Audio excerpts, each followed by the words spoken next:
Salon, festival, Rose Noire, le festival du polar, puisque nous sommes dimanche et il bat son plein et on a aujourd'hui plein d'auteurs qu'on a la chance de voir et de rencontrer, avec qui on peut discuter.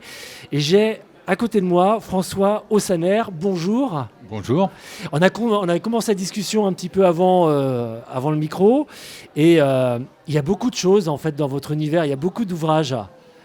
Oui, alors moi j'ai l'habitude de me définir comme romancier et nouvelliste de la mer et des îles. Ouais. J'écris des romans, j'écris des recueils de nouvelles et le trait d'union entre tous, c'est l'univers maritime et notamment les îles. Je suis ce que j'appelle un monomaniaque des îles, c'est-à-dire que j'écris et notamment tous mes romans autour des îles bretonnes, que ce soit Belle-Île qui est mon île de cœur, mais aussi Bréa, Ouessant, Groix, voilà, Bréa. Et à chaque fois, un roman se situe toujours avec une île comme cadre principal, même si parfois on s'en échappe un petit peu. Le cadre principal de mes histoires se situe dans les îles. Bon, vous aimez les îles, vous êtes beaucoup documenté dessus du coup. Alors, il se trouve que je suis breton, j'habite en Bretagne, donc c'est assez facile de connaître les îles. Dès que je peux, je vais passer une journée, un week-end ou mes vacances dans les îles bretonnes. Donc, je n'ai pas trop besoin de me documenter, je les connais bien. Et donc, je parle et j'écris sur ce que je connais bien, donc et ça permet les îles bretonnes. Ça permet de faire passer finalement la passion de ces îles à votre lecteur. J'espère que mon amour des îles transparaît dans mes romans et dans mes recueils de nouvelles, mais surtout dans les romans, où effectivement, moi, j'adore l'univers insulaire parce que c'est un univers complètement particulier où dès qu'on est sur une île, on est dans un univers à part. Et c'est l'espèce de bulle en fait. Oui, c'est-à-dire que j'ai tendance à considérer que c'est des paysages différents, des lieux différents et des gens différents. Et quand on arrive dans une île, on s'imprègne de cette différence-là et on devient quelqu'un peut-être un petit peu différent, un peu à part.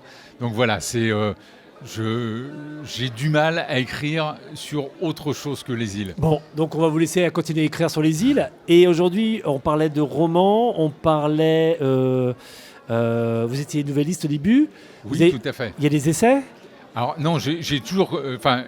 j'ai commencé par la nouvelle, j'ai commencé en écrivant des nouvelles, en faisant des concours de nouvelles. Mes premiers livres, soit en recueil collectif, soit après sous mon nom propre, ont été des recueils de nouvelles. Puis progressivement, je suis passé au roman et aujourd'hui, j'alterne la nouvelle et le roman. Je publie, bon an, mal an, un ouvrage par an, en alternance, un recueil de nouvelles et un roman. Et dans vos romans, c'est plutôt des romans sombres, plutôt clairs? Comment on pourrait situer la tonalité ou la teinte, en tout cas, du roman? Alors, j'écris pas des polars au sens strict du terme. J'écris du roman noir, c'est-à-dire du thriller. Ça veut dire que la dimension polar est secondaire dans mes ouvrages. D'accord. Et que l'aspect social ou sociétal qu'on peut avoir dans le thriller est assez prépondérant. Et moi, j'ai une réflexion assez récurrente autour du tourisme, autour de l'impact du tourisme, notamment dans les îles, et parfois même plus que l'impact, les ravages du tourisme. Et ça transparaît aussi dans tous mes romans. Et voilà, c'est pas du polar au sens strict, c'est du roman noir dans lequel j'essaye d'insuffler des moments, on va dire, de tendresse, d'émotion et aussi d'humour. J'aime bien mettre de l'humour, parfois de l'ironie grinçante, un peu caustique certaines fois, mais de ne pas faire que du roman noir, je ne suis pas là pour dénoncer. J'observe, je regarde et je décris ce que j'ai pu voir. Après, j'imagine aussi, c'est de la fiction. Oui. La fiction ancrée dans la réalité, mais c'est de la fiction. Et toujours avec un contrepoint, notamment d'ironie et d'humour. Ce qui permet quand même de donner une notion captivante finalement à la lecture, avec des rebondissements. Alors oui, ça reste dans la structure des romans qui sont de l'ordre du roman noir, du thriller. Donc il y a toujours des intrigues, il y a une dimension policière, parce qu'il y a toujours une intrigue policière qui structure le livre, Oui. qui fait avancer le lecteur dans le livre, mais pour autant, ça n'est pas un polar au sens strict où seule la résolution de l'énigme compte. Non, je me sers de l'intrigue policière pour décrire des milieux, pour donner une dimension sociale.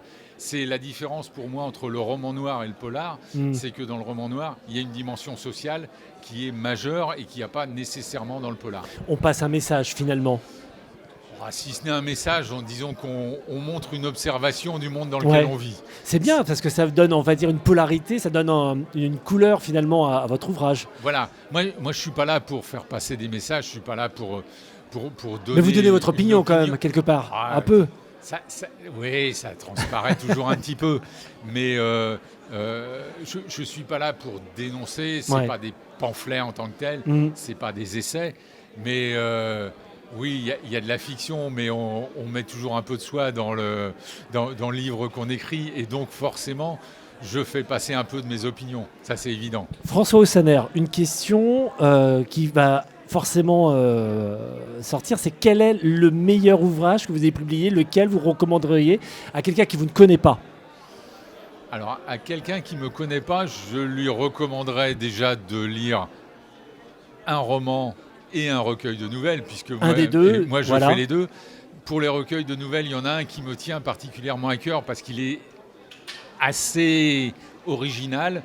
C'est un recueil qui s'appelle Nouvelles interrompues, et en sous-titre « À vous d'imaginer la fin », c'est-à-dire que chaque nouvelle s'arrête juste avant la chute. Oh, c'est terrible ça, comment on fait avec ça ? En fait, l'idée, c'est d'inviter le lecteur à imaginer la fin de chaque histoire, et en fait de devenir quelque part le co-auteur du livre, puisque c'est lui qui imagine la fin. Et à la fin du livre, après la table des matières, je mets moi la chute que j'ai imaginée pour chaque nouvelle. Et ça permet à l'auteur qui a joué le jeu d'imaginer une fin, un premier temps, de la comparer à ce que moi j'ai imaginé. D'accord. Et du coup, ça devient un exercice de confrontation de l'imagination de chacun.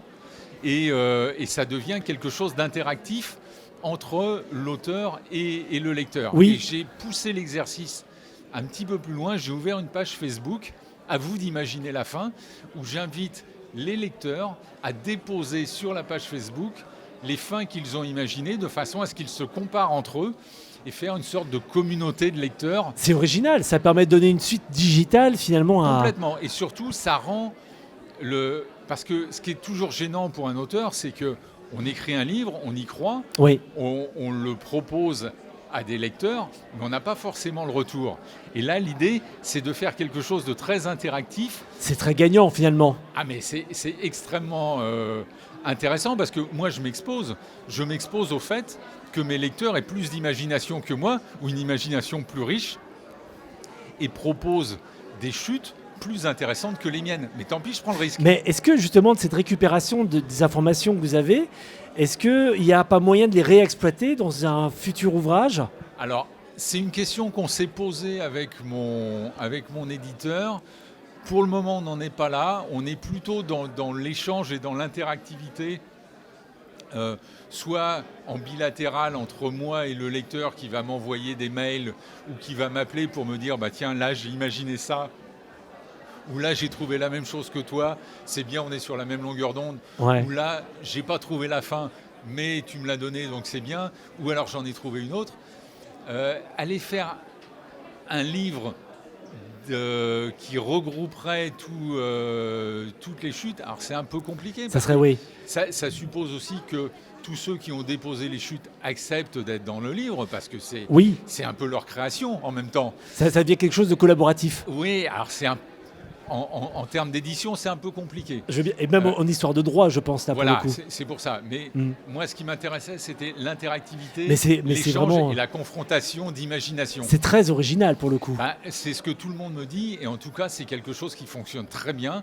Ceux qui l'achètent pour ça. Oui. Pour être, dans un premier temps, dans l'imagination, donc co-auteur du livre, Et dans un deuxième temps, dans l'interaction, la confrontation de l'imagination de chacun.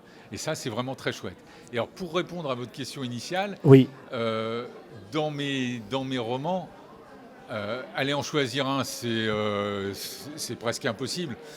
J'aurais tendance à dire peut-être le dernier parce que c'est le dernier et que on y tient toujours. Comment il s'appelle-t-il? Et qui s'appelle Le Fou de Bassan et qui se passe à Belle-Île-en-Mer, qui est un peu mon île de cœur.